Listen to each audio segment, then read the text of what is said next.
마태복음 9장 1절로 8절 말씀 제가 봉독하겠습니다. 예수께서 배에 오르사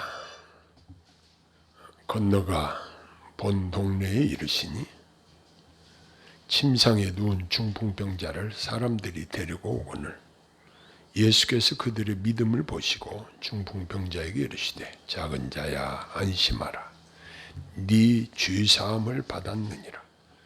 어떤 서기관들이 속으로 이르되 이 사람이 신성을 모독하도다.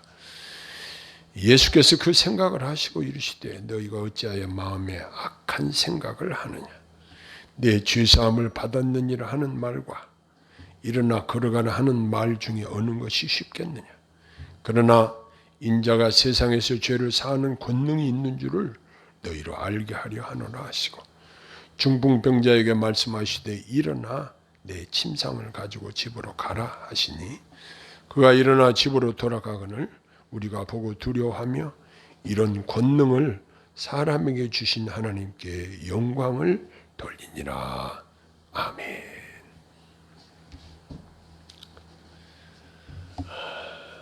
요즘 우리가 잘 아는 대로 우리나라 최고 통수권자인 대통령의 입에서 핵 무장에 관한 문제를 구체적으로 이야기하는 것을 들었습니다. 한반도의 군사적인 긴장, 전쟁이 일어날지도 모른다는 이러한 팽팽한 긴장감이 국민들의 마음에 불안을 선물로 주고 있습니다. 그뿐만 아니고 미국에서 자꾸 금리를 올리다 보니까 우리나라에서도 따라서 금리를 계속 0.25%, 0.5%씩 계속 올리다 보니까 이제 기업들이 엄청난 이자 부담을 안고 있고 또 우리나라 그동안 뇌관이었던 가계 부채 문제가 심각한 경제의 위협이 되고 있습니다. 그래서 사람들이 이제 어떻게 먹고 사나? 야, 이제 큰일 났다. 이자는 늘어나지, 물가는 오르지, 경기는 좋지 않지. 이것들이 다른 사람의 이야기가 아니고 우리와 직접 연관된 문제들이 일어나고 있습니다. 우리 교회도 건설업에 이제 어려움으로 말미암아 일이 없어서 힘든 형제도 있고 이러한 것들이 직접적으로 우리에게 미치는 걱정거리들입니다. 이러한 걱정거리들을 어떻게 해결할 것인가?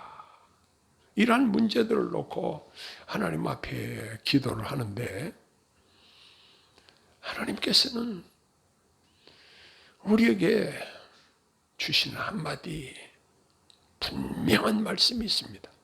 그게 뭐냐? 안심하라. 안심하라. 이 말씀을 주십니다. 예수님은 앞에 마태복음 8장의 기록에 의하면 군대 귀신 들린 자들의 그 귀신을 쫓아내니 그 귀신이 돼지떼에 들어가서 그 돼지떼가 바다로 들어가서 몰사하는 일이 생겼습니다. 그러다 보니까 돼지를 사육하는 거라사 지방의 사람들이 자기들에게 미친 경제적인 손실로 인해서 예수님이 자기들이 사는 지역에서 떠나주시기를 간구했다 그랬습니다. 결국 예수님은 배에 오르셔서 다른 동네로 건너가셨다는 기록을 보게 되는데 그리스도는 환영받지 않는 곳에는 오래 계시지 않으셨고 함께 계시기를 열망하는 자들과 함께 하시는 것을 여기서 보게 됩니다. 예수 그리스도께서는 사람들을 구원하시려고 오셨습니다. 예수님은 자신을 배척하는 거라사인들을 떠나서 이제는 가버나움 지역으로 거처를 옮기셨습니다. 거라사인들은 예수님이 떠나기를 구했지만 가버나움 사람들은 예수님을 기쁘게 영접했습니다. 이제 본문에서 예수님이 가버나움에서 어떤 일을 행하셨는지를 살피면서 놀라운 은혜 시간이 되시기를 바랍니다.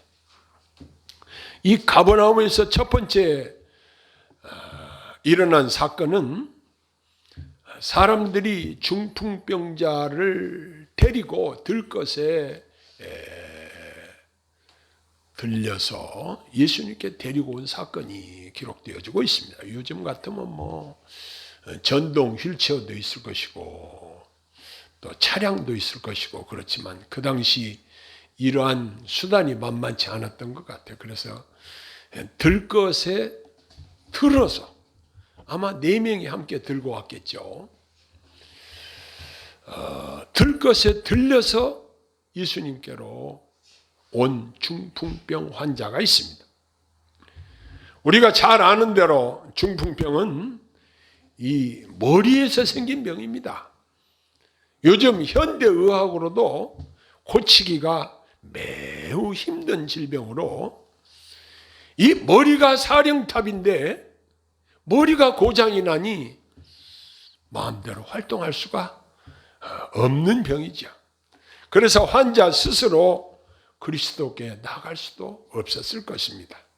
그런데 그를 사랑하는 주변 사람들이 수고를 아끼지 아니하고 그를 들것에 들고 예수님에게로 데리고 나왔습니다.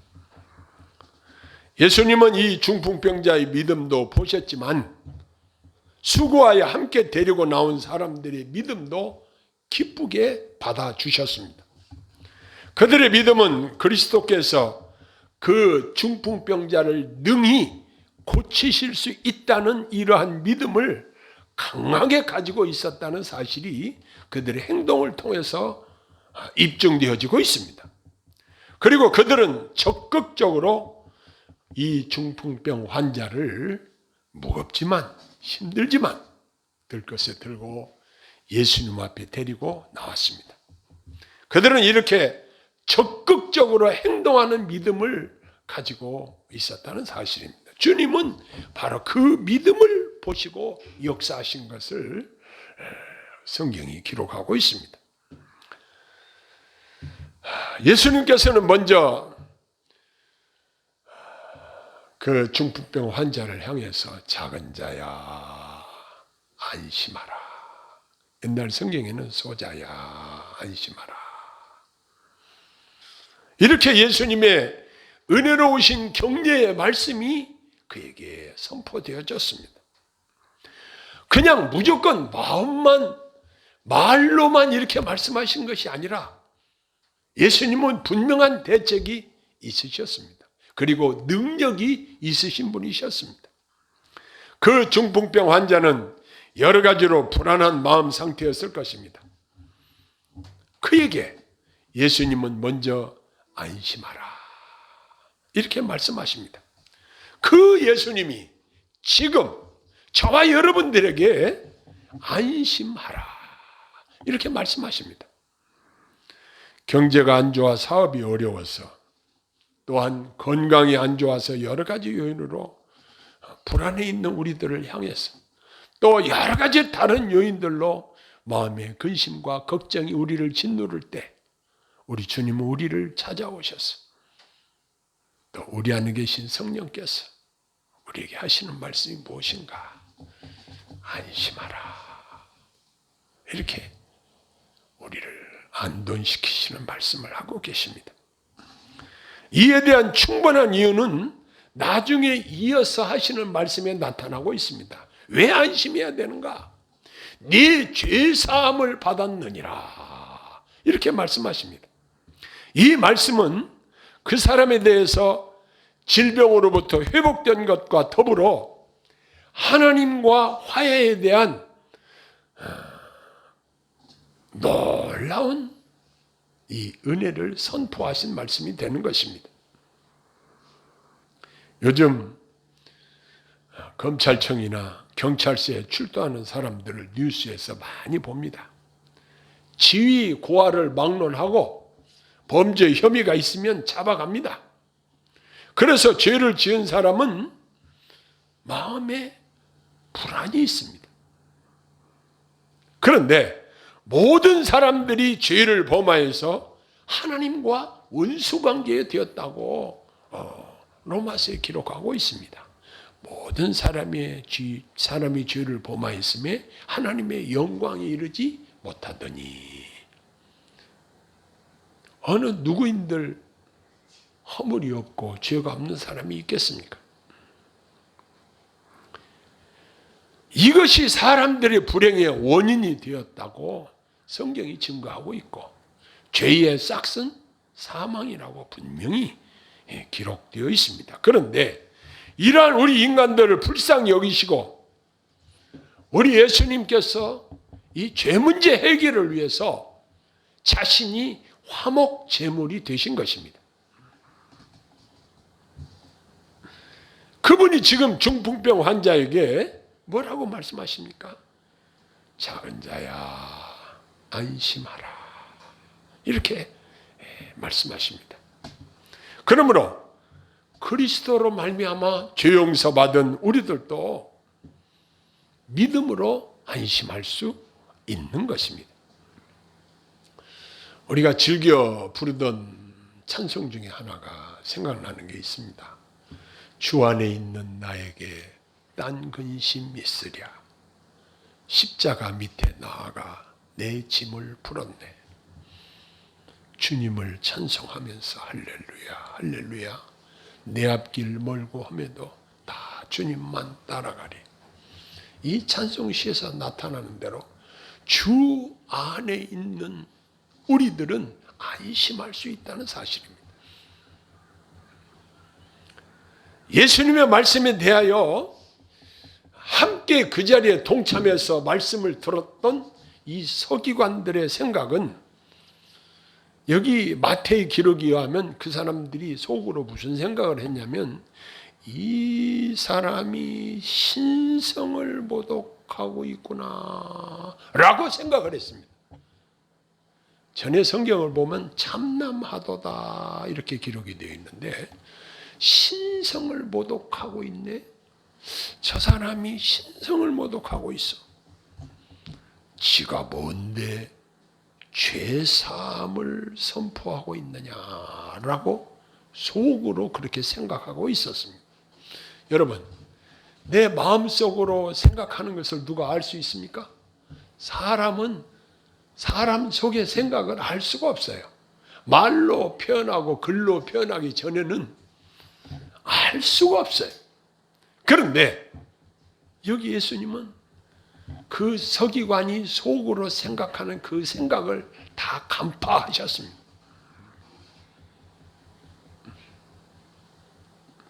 그래서 여기 보면 예수께서 그 생각을 하시고 이르시되 너희가 어찌하여 마음에 악한 생각을 하느냐 라고 엄히 책망을 하십니다.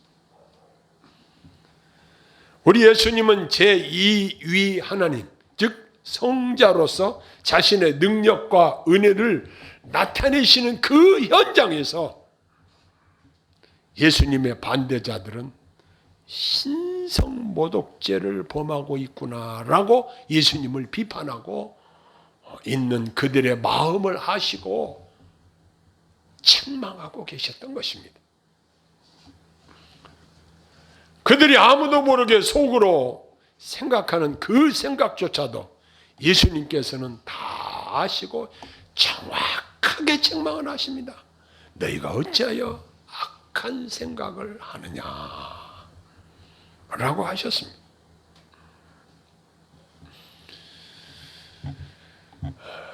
우리 하나님께서는 우리들의 마음 상태에도 크게 관심을 기울이고 계시다는 사실을 발견하게 됩니다. 마음은 우리의 행동을 지배하죠.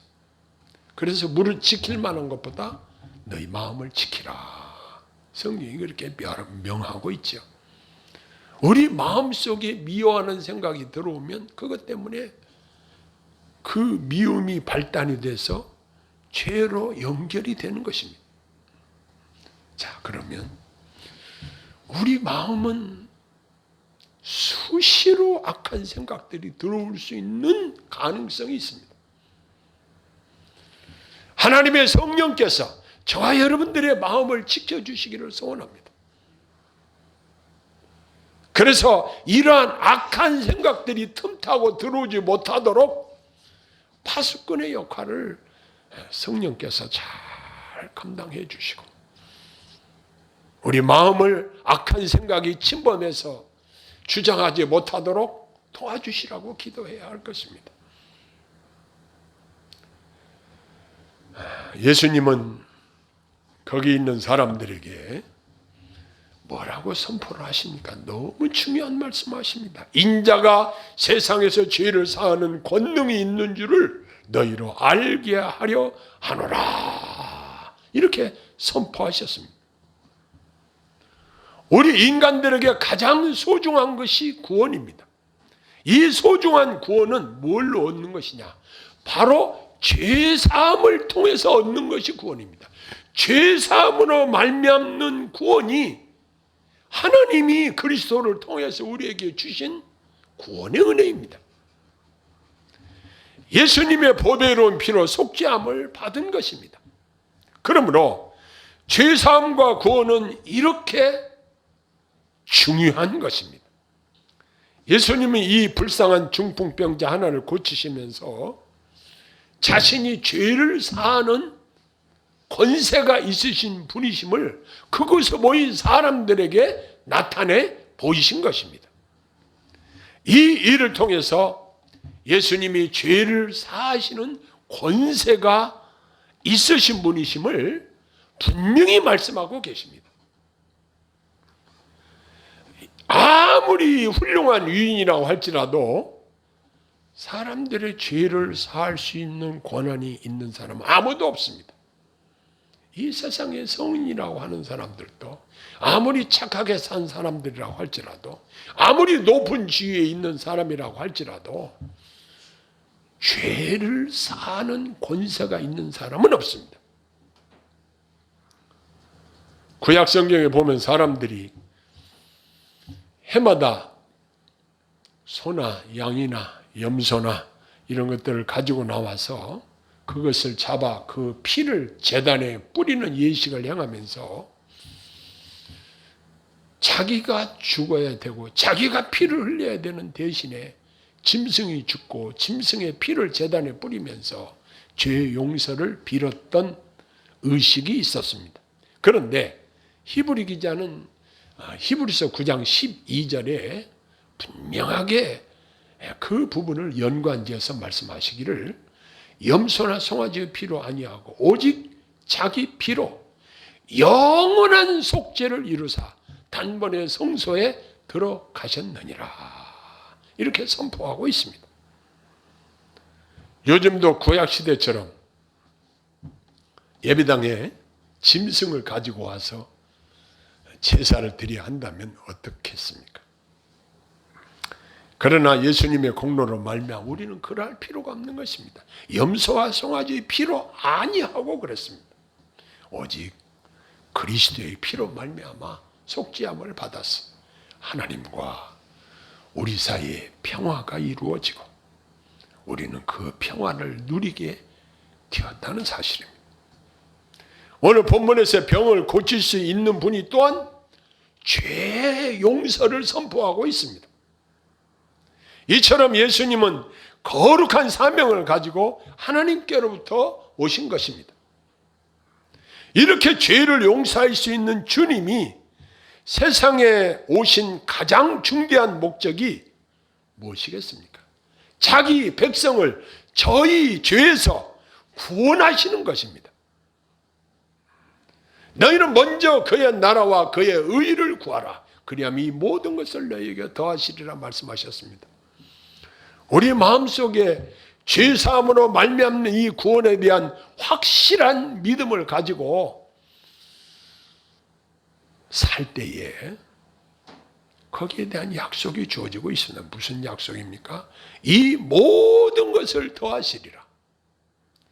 우리가 일시적으로 경기가 안 좋아서 장사가 안 될 수도 있고 사업이 안 될 수도 있고 또 여러 가지 걱정스러운 일들이 우리 앞에 펼쳐질 수도 있습니다. 그러나 우리 하나님께서는 모든 것이 합력해서 선을 이루실 수 있도록 도와주실 것입니다. 이제 오늘 예수님은 오늘 본문을 통해서 자신이 죄를 사하시는 능력이 있으신 분이심을 나타내 보이시면서 이제 중풍병자에게 나아가셔서 말씀하셨습니다. 일어나 내 침상을 가지고 집으로 가라 말씀하십니다. 이 선포하시는 말씀에 능력이 함께 하셨습니다. 사람들이 들것에 들려서 왔던 이 중풍병자가 이제 깨끗하게 고침을 받아서 자기 힘으로 일어나 자기 침상을 들고 자기 집으로 스스로 걸어갈 수 있는 온전한 상태로 고침을 받은 것입니다. 자, 결과적으로 어떻게 됐나요? 7절에 보니까 그가 일어나 집으로 돌아가거늘 그랬습니다. 분명하게 이 중풍병 환자가 기적적인 고침을 경험하게 된 것입니다. 이 중풍병자가 오랜 기간 동안 지고 있었던 질고의 짐을 예수님께서 말씀의 능력으로 단번에 해결해 주신 것입니다. 그리고 정상적으로 생활할 수 있도록 해서 집으로 가게 해 주셨습니다. 참으로 놀라운 기적이 일어난 것입니다.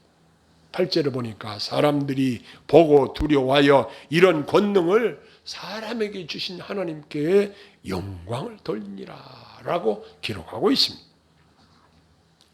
사람들이 예수님께서 이 불쌍한 중풍병자에게 행하신 일을 목격하고 하나님께 영광을 돌린 것입니다.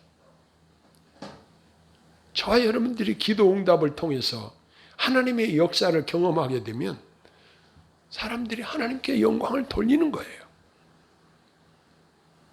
하나님께서는 이처럼 기적적인 역사를 이루시고 이것을 통해서 우리는 하나님께 합당한 영광을 돌려드리는 거예요. 어느 특정인이 영광을 가로채서는 안 될 것입니다. 모든 영광을 하나님께 돌려드려야 될 것이에요. 우리가 생각하게 되는 것은 자의이건 타의이건 주님 앞에 나와 예배드릴 수 있는 분들이 참으로 복되다는 사실을 발견하게 됩니다.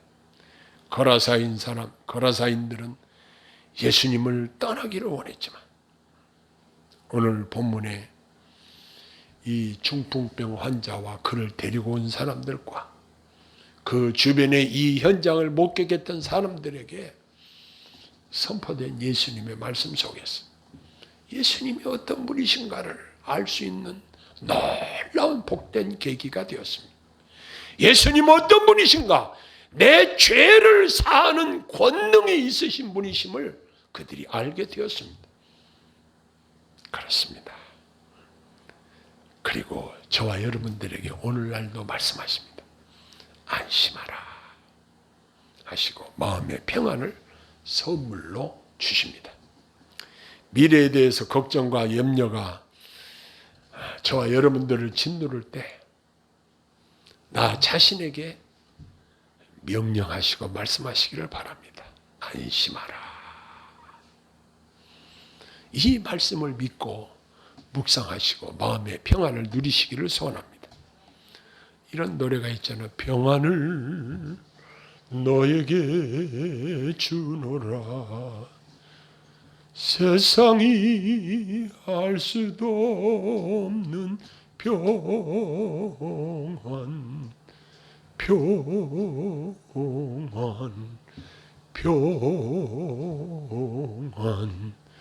평안을 내게 주노라. 그렇습니다. 이 시간 저와 여러분들에게 우리 주님이 평안을 주십니다. 눈에 보이지 않지만 하나님이 주신 놀라운 선물 평안을 저와 여러분들에게 주셨습니다.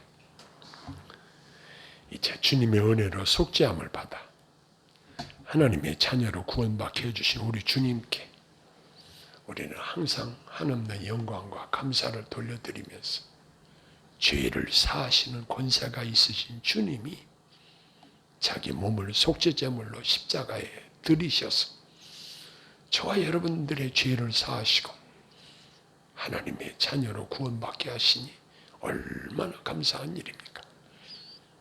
오늘도 주님의 은혜를 다시 한번 생각하면서 여러분의 마음속에 주님이 주시는 평안이 여러분의 마음과 생각을 주장하시기를 소원합니다.